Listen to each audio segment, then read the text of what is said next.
नमस्कार दोस्तों, राउंड बाबा YouTube channel पर आपका स्वागत है। 2 नवंबर 2025 ये दिन किसी भारतीय को भला कैसे भूल सकता है। इस दिन भारतीय महिला क्रिकेट टीम ने वर्ल्ड कप जीतकर देश को दिया। इस बात ये सिर्फ एक कप नहीं था, ये एक इमोशन था जो देश की एक बहुत बड़ी महिला आबादी और उस पुरुष आबादी को भी जो महिलाओं को अपने साथ लेकर अपने उसे एक कमजोर स्तर का ना मानते हुए अपने समक्ष अपने बराबर का मानता है, उसके लिए एक बहुत बड़ा दिन था। थी पहली बार जब उन्होंने ट्रॉफी हासिल की, तब न सिर्फ उनको बल्कि पूरे भारत और इनफैक्ट साउथ एशिया में स्त्रियों को इस नजरिए से देखा गया कि ये भी कुछ कर सकती हैं। इसी से रिलेटेड मैं आपको इतिहास की एक ऐसी कहानी बताऊंगा जो आज से सैकड़ों साल, लगभग 150 साल पहले कैसे एक स्त्री ने पूरे भारत, न सिर्फ भारत बल्कि एक बहुत बड़े क्षेत्र में अपना दबदबा काबिज किए हुए था।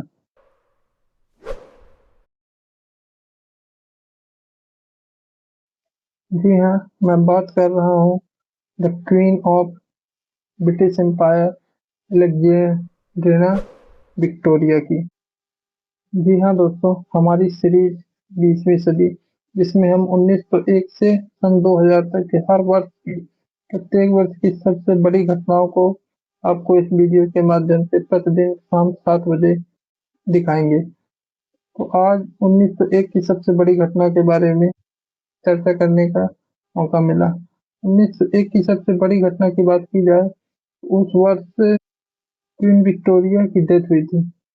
यह इतनी बड़ी बात है कि जैसे हमारे ये सिर्फ भारत नहीं बल्कि पूरे साउथ साउथ एशिया के बहुत सारे देश, यूरोप और पूरे विश्व के अनेक देशों में उनका दबदबा था।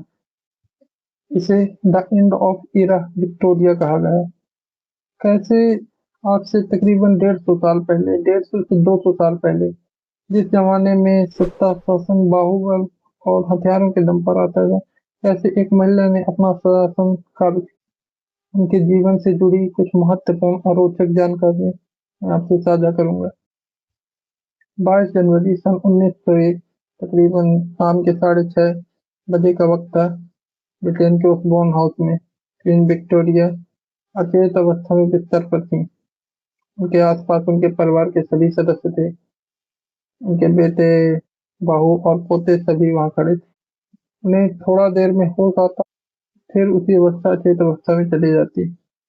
तभी उनको कुछ समय के लिए होश आया, जिसमें उन्होंने अपने डॉक्टर से अपने पेट टूरी के लिए बोला। टूरी आया और उनके साथ बिस्तर पर बैठ गया। उनके आखिरी शब्द थे, बेटी। ये बेटी उनके बेटे का नाम था, जो एडवर्ड फोर्थ थे। और इस तरह एक युग का अंत हो गया। उनका जन्म 24 मई 1819 को हुआ। आप में से बहुत लोगों को लगता होगा कि उनकी मातृभाषा इंग्लिश रही होगी, जबकि ये गलत है। उनकी मातृभाषा जर्मन थी।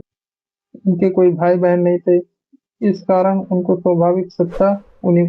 उनका शासनकाल 20 जून 1837 से चालू हुआ। धीरे धीरे उन्होंने सत्ता की बागडोर अपने हाथों में ली।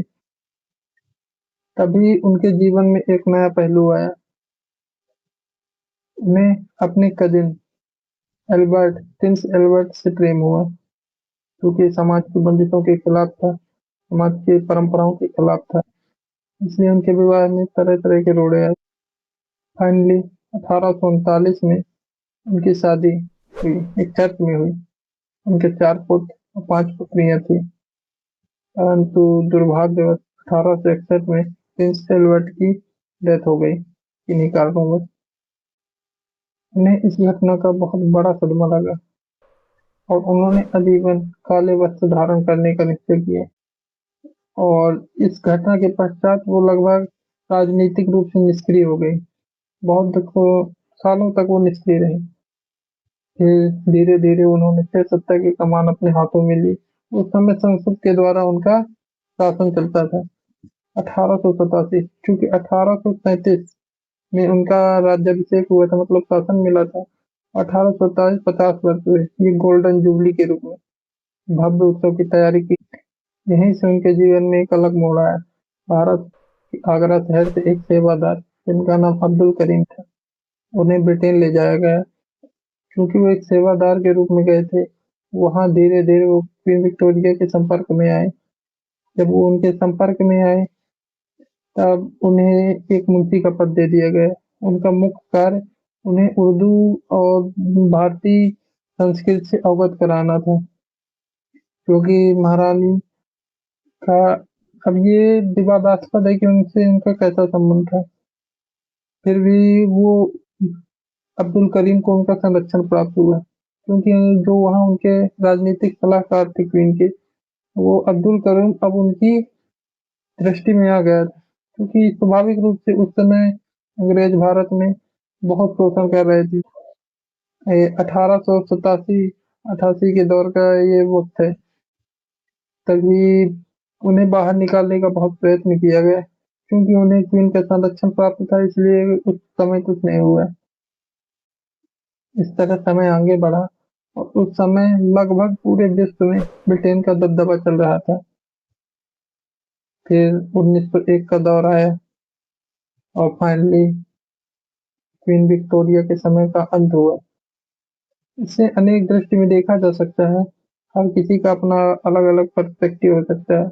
मगर ये बात महत्वपूर्ण है कि जिस समय सत्ताएँ तलवारों और बंदूकों के दम पर आती थी, उस समय एक महिला ने न सिर्फ अपने देश का बल्कि विश्व के बहुत बड़े भूभाग पर अपना संचालन किया।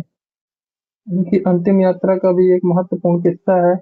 कहते हैं उस समय जो उनके ताबूत थे, वो सफ़ेद घोड़ों द्वारा ले जाए जाते थे, परंतु वो सफ़ेद घोड़े उनके उससे बिछड़ गए या कुछ भगदड़ हुई होगी तो उससे अलग हो गए।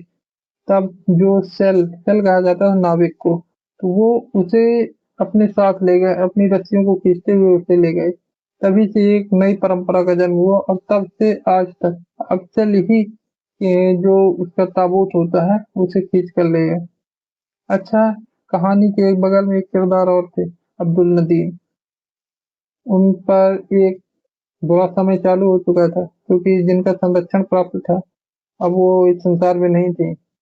तब जैसे ही उनके पुत्र सत्ता में बैठे, उन्होंने अब्दुल करीम को सभी पदों से निरस्त कर दिया। कहा यह भी जाता है कि जितने पत्र थे उनके, उन सभी पत्रों को जला दिया गया और उन्हें वापस भारत भेज दिया गया। उन्हें क्वीन विक्टोरिया द्वारा एक ज़मीन दी गई थी, वहीं वो आगरा शहर में, वहीं उन्होंने अपना बचा शेष जीवन यापन किया तथा 1909 में वो भी इस संसार से अलविदा हो गए। चलिए, इस तरह 1901 में एक बहुत बड़े युग का अंत हुआ। उस युग में इसलिए महत्वपूर्ण है कि उस एक महिला द्वारा लाखों लोगों की ज़िंदगी का फैसला लिया जाता था। आज जब हम महिलाओं को आगे बढ़ाने के इतने प्रयत्न करते हैं, तभी ये बात दिमाग में एक आश्चर्य पैदा करती है, कैसे आज से 150-200 साल पहले एक महिला इतने बड़े भूभाग, इतने लोगों की ज़िंदगी का फैसला करती थी।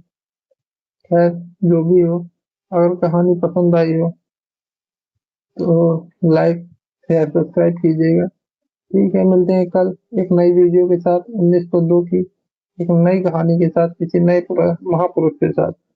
तब तक के लिए बाय।